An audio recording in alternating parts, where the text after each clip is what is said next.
एक कहानी ऐसी थी। इस कहानी को हर माता पिता अपने बच्चों को जरूर सुनाएं और खुद भी सुने। नए मकान में मेरा पहला ही दिन था कि पड़ोस में एक बच्चे के रोने की आवाज सुनाई दी। मुझसे रहा नहीं गया। जैसे ही मैं उसके घर में गया तो मैंने देखा एक औरत अपने बेटे को थप्पड़ लगा रही थी, साथ में खुद भी रोए जा रही थी। मैंने देखा वह एक गरीब सी औरत थी। एक कमरे का घर था, कमरा भी जर्जर हालत में था। बच्चा स्कूल ड्रेस में था, अभी उसने बस्ता भी कंधे से नहीं उतारा था। 10 साल के आसपास उम्र होगी। उसकी औरत रोते हुए उसे मारे जा रही थी। मैं बोला, क्यों इस मासूम को पीट रही हो? क्या गलती हो गई? इससे मुझ अजनबी को अपने घर में देखकर उसने तुरंत बच्चे को छोड़ दिया। फिर मेरे मुंह की ओर देखने लगी जैसे पूछ रही हो कि मैं कौन हूं। मैं बोला, जी मैं आपका पड़ोसी हूं। कल ही मैंने शर्मा जी से उनका घर किराए पर लिया है। कुछ दिनों में मेरी पत्नी और बच्चे भी यहाँ आ जाएंगे। औरत मेरी बात से संतुष्ट होती हुई बोली, क्या करूं साहब, 2 साल हो गए इसका बाप अब इस दुनिया में नहीं है। जैसे तैसे लोगों के घरों में काम करके इसे पाल रही हूं। इसको रोज समय पर तैयार करके स्कूल भेजती हूं, मगर यह पता नहीं रास्ते में क्या करने लगता है। बहुत लेट स्कूल पहुंचता है, स्कूल ड्रेस भी गंदी कर लेता है। इसके मास्टर जी ने बताया, ये कभी कभी आधी छुट्टी बाद स्कूल पहुंचता है। कब से पूछ रही हूं, बताता ही नहीं रास्ते में क्या करने लगता है। मैंने देखा बच्चा कमरे में जाकर चुपचाप गृह कार्य करने लगा था। कभी कभी बड़ी बड़ी आंखों से मेरी तरफ भी देख लेता था। बच्चा मासूम था, मगर उसकी आंखों से लग रहा था मां की मार का उस पर कोई असर नहीं हुआ था। मैंने औरत से पूछा, क्या नाम है इसका? औरत बोली, सूरज। मैं बोला, सूरज बेटा जरा इधर आना। सूरज टुकुर टुकुर मेरी तरफ देखता रहा, मगर मेरे पास नहीं आया। शायद वह मुझसे डर रहा था। मैं बोला, देख बेटा, तेरी मां का तू एकमात्र सहारा है। अगर तू ही इसका कहना नहीं मानेगा तो कौन मानेगा? इसलिए मां को दुख मत दिया कर। इसका कहना माना कर मानेगा। लड़के ने कमरे में बैठे हुए ही हाँ में गर्दन हिलाई। इतना कहकर मैं अपने मकान पर वापस आ गया, मगर अगले दिन ठीक उसी समय पर फिर वही हालात थे। सूरज रो रहा था और मां उसे कूट रही थी। मैं इस बार उनके घर नहीं गया, अपने घर में बैठा उनका वार्तालाप सुनता रहा। मुझे लगा सूरज की इन हरकतों के पीछे जरूर कोई राज है। मेरा इस शहर में तबादला हुआ था, इस कारण मैं 7 दिनों की छुट्टी पर था। मैंने उसी समय निर्णय कर लिया कि इस गरीब बच्चे की इस हरकत के पीछे का कारण जानकर रहूंगा। कल ये स्कूल जाएगा, तब इसका पीछा करूंगा। अगले दिन सुबह से ही मेरी नजर सूरज के घर पर थी। उसकी मां ने उसे नहलाया, फिर कपड़े पहनाए, उसे खाना खिलाया, फिर समय पर स्कूल जाने की हिदायत देकर खुद बाहर चली गई। शायद किसी के घर काम करने चली गई थी। मैंने एक बात और नोटिस की, दिसंबर के महीने की कड़ाके की सर्दी में भी सूरज की मां ने सिर्फ पतली सी साड़ी पहन रखी थी। उसके ऊपर एक फटी पुरानी सी चादर ओढ़ रखी थी। गजब की औरत थी।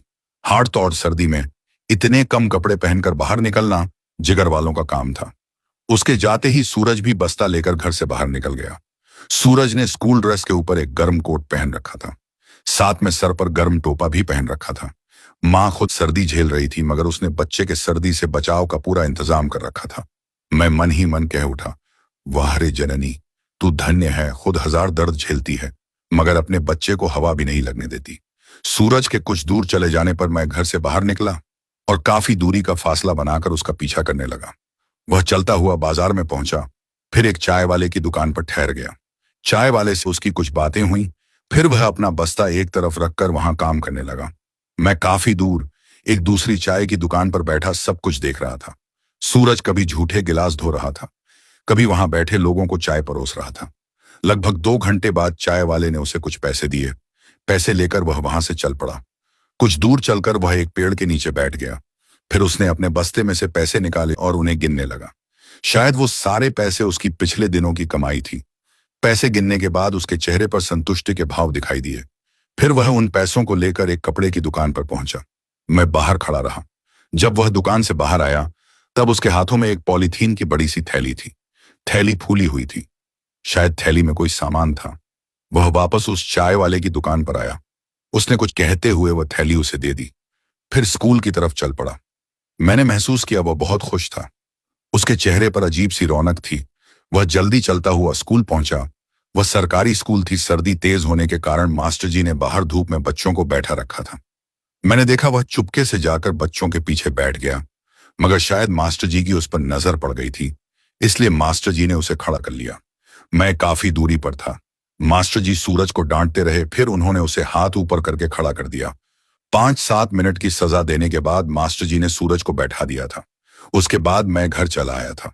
मेरे मन में रिसनाया ढेरों सवाल तैर रहे थे। हालांकि मैंने सूरज की ड्रेस गंदी होने और स्कूल लेट जाने का कारण जान लिया था, मगर ऐसा वह क्यों कर रहा था, यह सवाल अभी भी अनसुलझा था।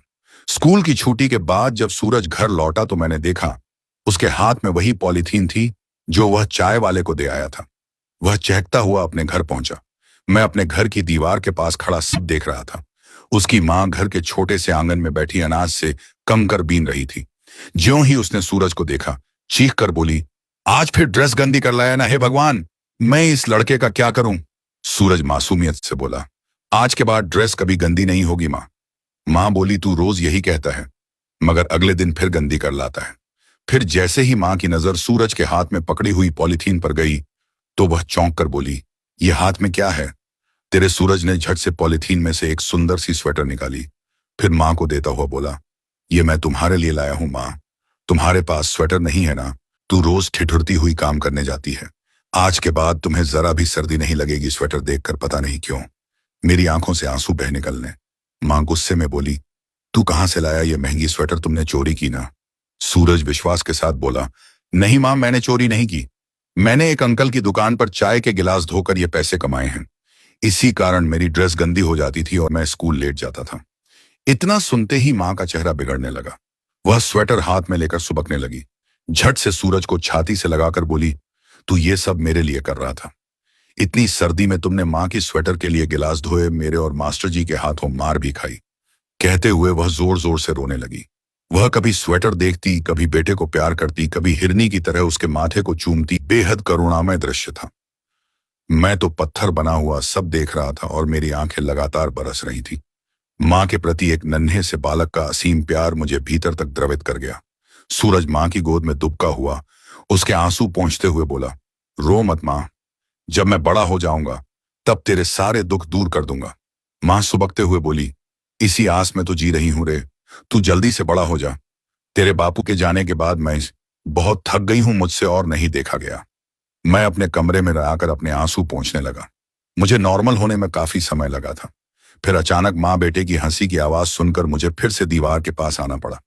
मैंने देखा माँ ने स्वेटर पहन ली थी और हंसते हुए बेटे से पूछ रही थी, कैसी लग रही हूं। सूरज बोला, बहुत अच्छी लग रही हो माँ, एकदम सेठानी सी लग रही हो।